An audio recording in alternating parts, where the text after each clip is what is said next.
siang pemirsa, saya Devi Salisa bersama rekan saya Rina Noviasari akan menyampaikan informasi terkini mengenai kasus keracunan massal yang menimpa ratusan siswa di Kabupaten Kulon Progo, Daerah Istimewa Yogyakarta.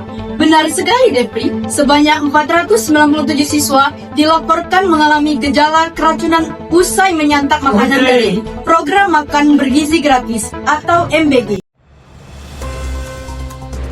Para siswa mengalami gejala sakit perut, mual, muntah hingga diare secara bersamaan usai mengkonsumsi makanan bergizi gratis atau MBG pada Rabu 30 Juli yang lalu. Gejala mulai dirasakan oleh siswa pada Rabu sore dan masih berlanjut hingga Kamis pagi. Pihak sekolah memutuskan memulangkan siswa lebih awal. Langkah ini diambil lantaran banyak siswa mengantri di kamar mandi akibat mengalami gangguan pencernaan serupa.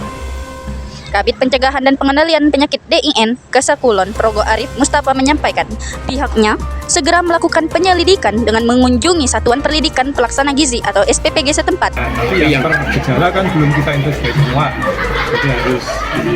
Tapi ada puluhan ya? Ya mungkin lebih lah. Jadi kita akan investigasi lebih untuk pemastiannya. Itu hanya 2 sekolah Pak, atau ada indikasi sekolah lainnya? Kita belum mendapatkan informasi lanjutan dari jadwal MBG yang ada di Semuran. Tadi juga ada 13 sekolah ya kalau tidak salah. Hingga saat ini kasus serupa belum ditemukan di sekolah lain. Dugaan keracunan makanan sementara hanya terjadi di 2 sekolah, yakni SMP Muhammadiyah 2 Wates dan SMP Negeri 3 Watas. Kemarin itu makan apa Mas? Makan MBG. Itu apa saja yang dimakan? Ayam, tahu, semangka. Itu belum kerasanya pas sudah pulang sekolah. Rasanya seperti apa? Mual-mual, sakit perut, diare. Sampai pagi ini masih. Dinas Kesehatan Kulon Program menyatakan akan terus memantau perkembangan kasus ini dan segera mengumumkan hasil investigasi setelah uji laboratorium selesai dilakukan. Sekolah di Kulon Progo diminta rahasiakan keracunan MBG. Kepsek curiga tanpa poin pertanggungjawaban. Sekolah di Kulon Progo yang pelajarnya mengalami keracunan pada akhir Juli 2025 lalu rupanya telah menaikkan perjanjian dengan penyedia MBG. Makan bergizi gratis, salah satu poinnya adalah merahasiakan jika terjadi kasus keracunan. Hal itu diungkapkan oleh seorang kepala sekolah swasta di Kelurahan Bendungan, Kapanewon Wate. Para pelajar di sekolah ini sempat mengalami keracunan makanan usai mengonsumsi MBG di Juli lalu. Kami sudah melaporkan ke Ombudsman Republik Indonesia (ORI DIA) terkait perjanjian itu, kata kepala sekolah yang enggan disebutkan namanya ini saat ditemui pada Selasa 23 September 2025. Ia mengatakan perjanjian itu dibuat dalam bentuk Memorandum of Understanding MOU pada poin ke-7 atau terakhir sebagai sekolah penerima MBG diminta menjaga kerahasiaan informasi dan meminta menyelesaikan dengan kekeluargaan. Komitmen itu jika terjadi kejadian luar biasa seperti keracunan, ketidaklengkapan isi paket makanan, hingga kondisi lain yang dapat mengganggu kelancaran pelaksanaan MBG. Kepala sekolah tersebut awalnya mendatangi MOU itu, namun kecurigaan muncul tak kala ada nasabah MOU versi Badan Nasional BGN yang tidak memuat poin terakhir tersebut. Tapi di versi BGN kami juga mempertanyakan pertanggungjawaban dari pihak penyelenggara.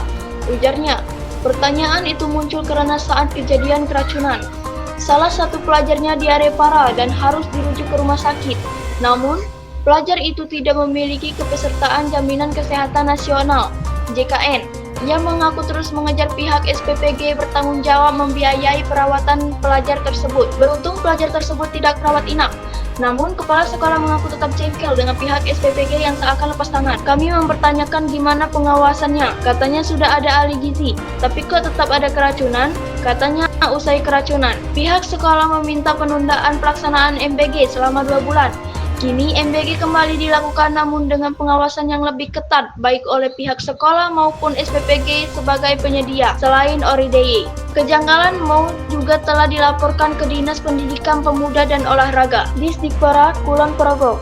Harapannya segera ada perubahan isi kesepakatan. Kalau bisa dibuat kesepakatan ulang karena merugikan jika tidak ada penanggung jawabnya. Katanya, Tribun Jogja pun menerima salinan naskah Mau. Serupa dari Kepala SMP Negeri 3 Wates, Tugino, poin ke-7 yang dimaksud sesuai dengan apa yang disampaikan kepala sekolah sebelumnya. Tugino mengatakan Mau baru disepakati 2 pekan usai MBG dimulai di sekolahnya. SMPN Wates melakukan uji coba MBG pada bulan Juni dan pelaksanaannya pada bulan Juli 2025. Tidak tahu kenapa baru dikasih Mau, mungkin karena masih proses dulu, ujarnya. Tugino menyebutkan salah satu poin Mau adalah sekolah dan SPPG harus saling berkoordinasi jika ada kejadian keracunan, termasuk menyelesaikan masalah dan menemukan solusi bersama-sama. Dia punya pandangan lain soal perasaan